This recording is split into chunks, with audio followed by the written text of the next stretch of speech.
लोकशाहीमध्ये बहुमताला महत्त्व असतं। शिंदे गटाला शिवसेना बहाल केली त्याच वेळेस हे अपेक्षित होतं। तुमच्या वडिलांचं जे घर आहे ते तुमच्या वडिलांच्या नावावर आहे ना, त्याच्यातून तुम्ही वडिलांना काढून टाकणार का?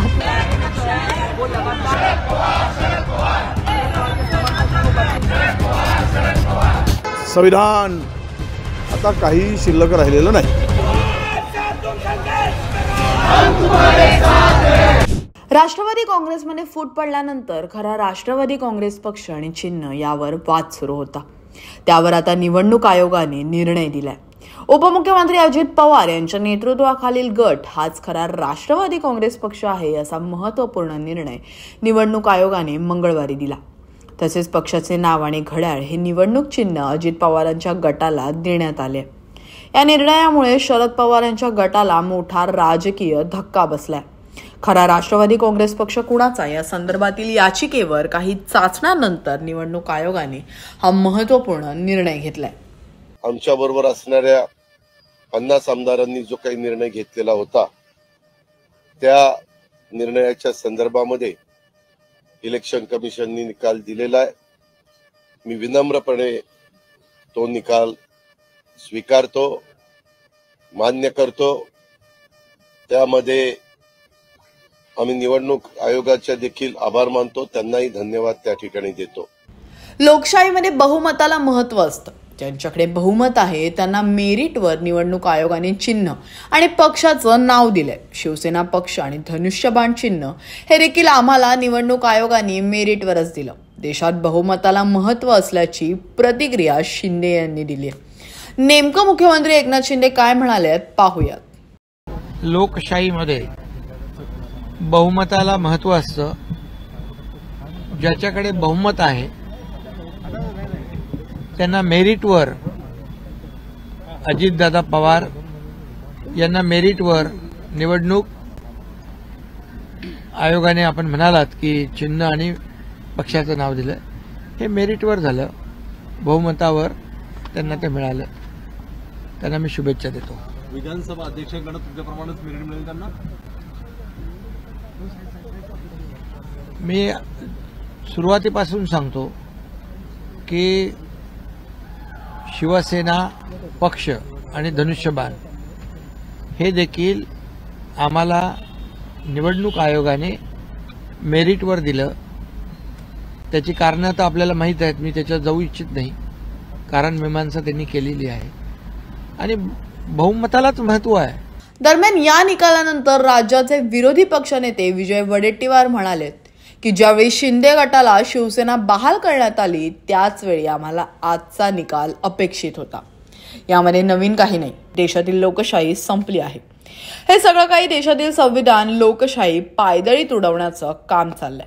आजचा दिवस काळा दिवस म्हणून साजरा केला जाईल।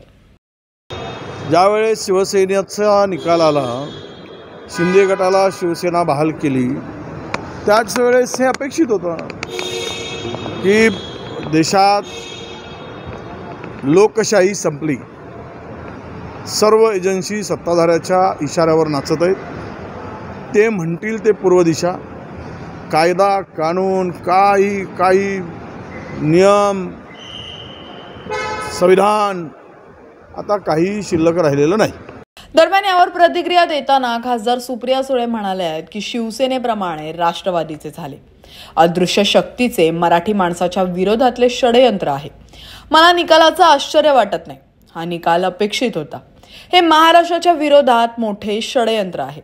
वडिलांच्या नावावर घर असेल तर वडिलांना घरातून बाहेर काढणार का, असा सवाल यावेळी सुप्रिया सुळे यांनी उपस्थित केला। आम्ही या विरोधात सुप्रीम कोर्टात जाणार आहोत अशी प्रतिक्रिया देखील त्यांनी दिली आहे। साहेबांचा पक्ष दुसऱ्याने ओरबाडून नेला आहे, पण कुठेही जा राष्ट्रवादी म्हटलं की साहेबांचंच नाव समोर येईल असंही यावेळी सुळे म्हणाले की ही सगळी जे आहे यश हे अदृश्य शक्तीचं यश आहे। अहो, सुरुवातीपासून आता तुम्ही आहात ना, तुमचं गावाकडचं कुठलं तरी घर असेल ना, ते कुणाच्या नावावर आहे, तुमच्या का तुमच्या वडिलांच्या? ते तुमच्या वडिलांचं घर आहे का तुमचं? तुमच्या वडिलांचं जे घर आहे ते तुमच्या वडिलांच्या नावावर आहे ना, त्याच्यातून तुम्ही वडिलांना काढून टाकणार का? ते तुम्ही पण विचार करायला पाहिजे ना या गोष्टीचा. ज्या माणसाने पक्ष स्थापन केला तर तो आदरणीय पवार साहेबांनी स्थापन केला. आमच्या महायुतीतील घटक पक्ष असलेल्या उपमुख्यमंत्री अजितदादा पवार यांना राष्ट्रवादी काँग्रेस पक्ष तसेच घड्याळ चिन्ह म्हणून निवडणूक आयोगाकडून मान्यता मिळाली.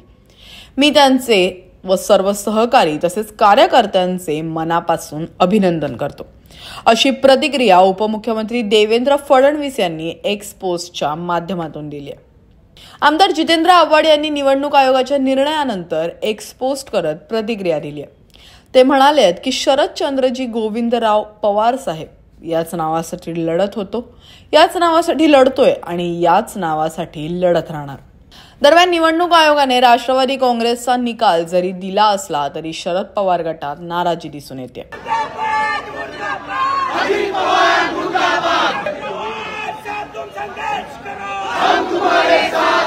त्यामुळे हा निर्णय आता सर्वोच्च न्यायालयात जाणार असल्याचं शरद पवार गटाकडून सांगण्यात आलंय.